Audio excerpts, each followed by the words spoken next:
Selamat pagi dan salam Malaysia Madani. Bersama saya Lydia Yusrina Abdul Ilyas dalam Berita Pagi Sarawak, edisi Jumaat 13 Disember 2024.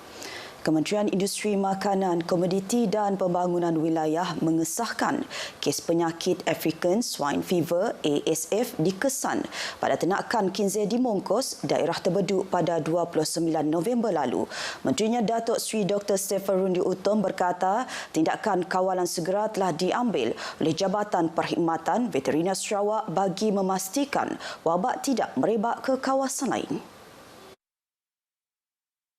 Tegasnya, daerah lain di Sarawak masih bebas ASF. Sehubungan itu, penternak diingatkan agar memperketatkan langkah biosecurity ladang dengan menyediakan kemudahan seperti vehicle dip atau food dip serta memastikan pagar perimeter ladang kukuh. Penternak juga diingatkan untuk mengawal pergerakan keluar masuk ternakan, kenderaan dan individu serta tidak memberi sisa makanan kepada kinzer tanpa dimasak selama 30 minit. Mereka juga diminta tidak membawa masuk haiwan baru tanpa pengesahan kesihatan. Menerusi satu kenyataan media, Datuk Seri Dr. Stephen menegaskan pemindahan kinzer hidup adalah dilarang tanpa permit dari jabatan itu.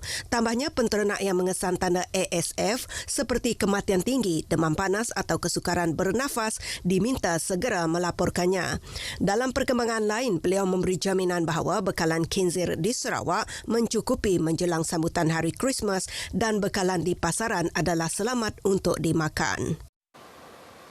Tribunal Anti Gangguan Seksual TAX yang mula beroperasi pada Mac lalu telah mendengar 25 kes. Menurut Menteri Pembangunan Wanita, Keluarga dan Masyarakat, Datuk Seri Nancy Shukri, meskipun jumlah kes masih rendah, terdapat peningkatan kesedaran masyarakat berdasarkan bilangan individu yang mendapatkan maklumat daripada tribunal tersebut.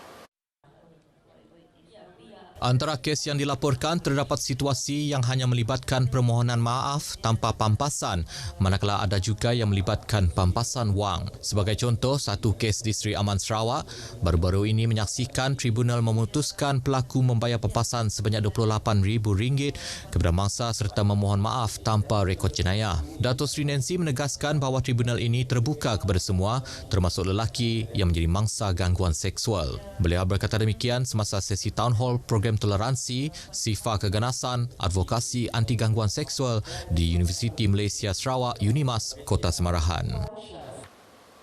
Sementara itu, Datuk Seri Nancy Shukri berkata lebih 1,000 kes gangguan seksual melibatkan lelaki sejak program advokasi diperkenalkan oleh Kementerian Pembangunan Wanita, Keluarga dan Masyarakat KPWKM.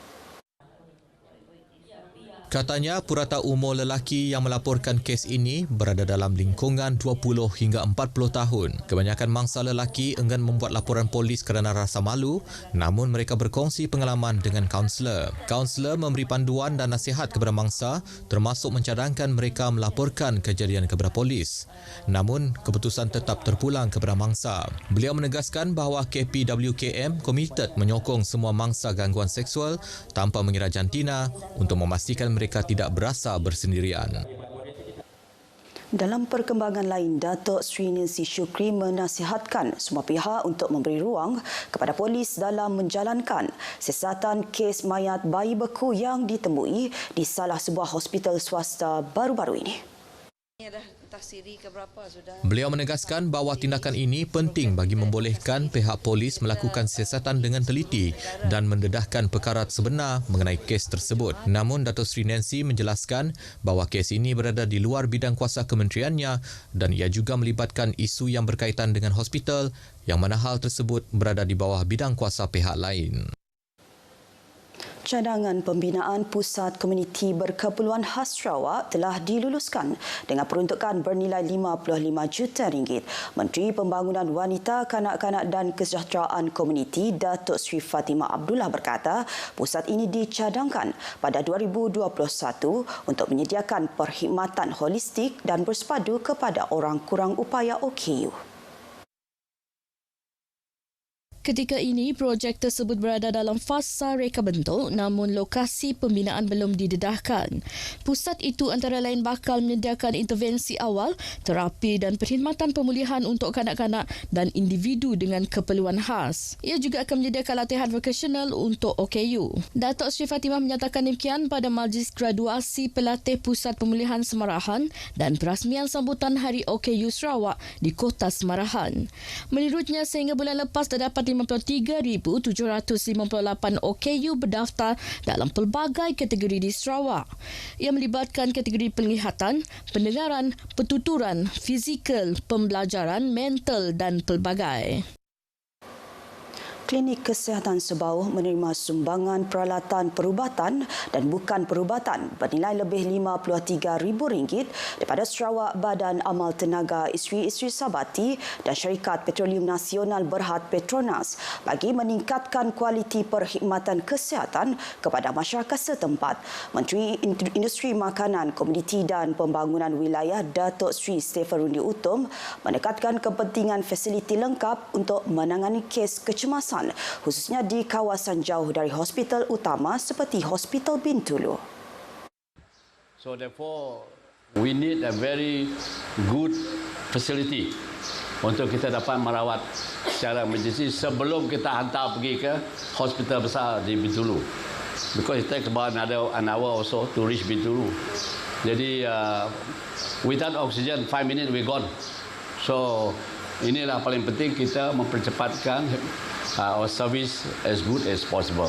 Beliau berkata demikian pada majlis penyerahan peralatan perubatan asas kepada Klinik Kesihatan Sebauh. Sementara itu, Pegawai Kesihatan Bahagian Bintulu, Dr. Melvin Chung Sian Liang menyatakan rasa syukur atas sumbangan ini yang disifatkan sebagai anugerah di saat amat diperlukan. Sumbangan ini diibaratkan hujan di tengah panas, sangat melegakan hati kami. Dengan adanya peralatan-peralatan baru ini, kami dapat meningkatkan lagi perkhidmatan kami kepada masyarakat. Aset-aset yang disumbangkan ini sangat membantu kami dalam meningkatkan kualiti perkhidmatan kesihatan yang kami berikan kepada masyarakat di sini. Dengan sumbangan peralatan ini, Klinik Kesihatan Sebauh bersedia memberikan perkhidmatan kesihatan yang lebih baik dan efisien, memberikan manfaat kepada penduduk setempat.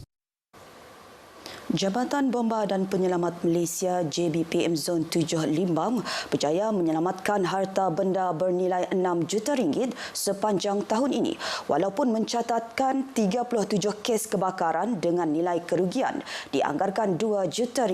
Menurut Ketua JBPM Zon 7 Limbang Ramlan Marajan, angka ini menunjukkan penurunan ketara berbanding tahun lepas yang mencatat kerugian RM12 juta. Bagi kes kebakaran, Jabatan Bomba dan Penyelamat Malaysia Zon 7 Limbang telah merekodkan sebanyak 37 kes. Dan untuk tahun ini saja, jumlah kerugian kita anggarannya adalah 2 juta. Dan jumlah harta yang diselamatkan adalah lagi tinggi, iaitu sebanyak 6 juta. Beliau berkata demikian pada Majlis Apresiasi JBPM Zon 7 Limbang di Dewan Kampung Bunga Raya. Pada majlis tersebut, Radio Televisyen Malaysia RTM Limbang menerima anugerah media paling popular disampaikan kepada pengurus stesen RTM Limbang Muhammad Zakwan Yusof. Dalam perkembangan lain, Ramlan berkata pihak JBPM Limbang sudah bersedia menghadapi monsun timur laut dan sebarang bencana luar jangka. Beliau menegaskan aspek logistik kelengkapan peralatan keselamatan serta kesiapsiagaan anggota berada pada tahap optimum. JBPM juga memastikan kerjasama erat dengan jawatan kuasa pengurusan bencana bahagian Limbang untuk memantau situasi semasa. Berita pagi Sarawak berakhir di sini. Dari sungai hingga segara, Palestin pasti merdeka. Ikuti Stadium RTM selepas ini untuk perkembangan sukan tanah air dan antarabangsa.